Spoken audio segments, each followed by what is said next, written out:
Welcome to today's PIB update. Let's quickly cover the top news from 27 September. Here is the first question. Which of the following is true regarding the resolutions passed by the United Nations General Assembly? A. They are not legally binding. B. They are enforceable under international law.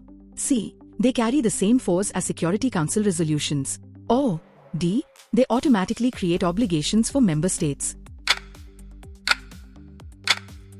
Answer A.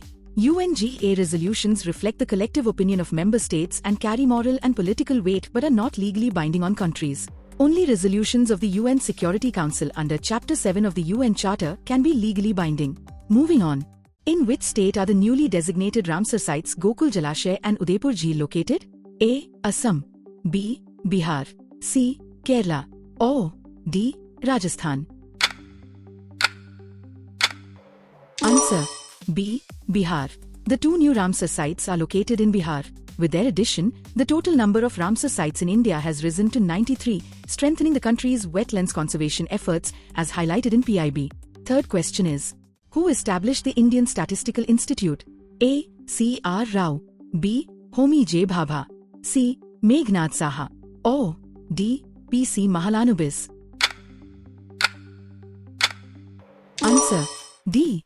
The Indian Statistical Institute was founded in 1931 by the renowned statistician P. C. Mahalanobis, often called the father of Indian statistics. Recently, as per PIB, the government has invited public comments on the draft of the ISI Bill 2025, which seeks to update the functioning and governance of ISI, reflecting its continuing importance in national statistical systems. Next question is, the 6th Nadi Utsav, which recently concluded, was organized under which ministry? A. Ministry of Culture.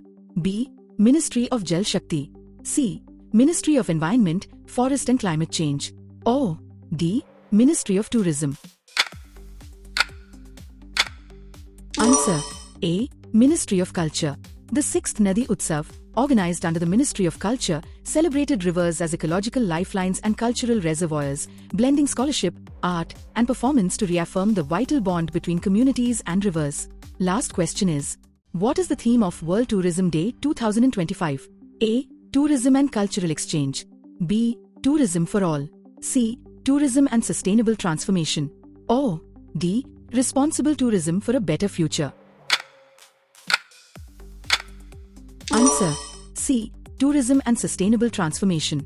This theme emphasizes tourism's potential to drive positive change, highlighting the need for sustainable practices, inclusivity, and resilience in the tourism sector.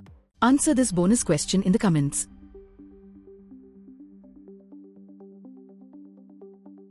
Great job finishing today's PIB MCQs. For more practice, check out these videos. They are packed with the next set of important questions you can't afford to miss. Don't forget to subscribe so you never fall behind in current affairs. See you tomorrow.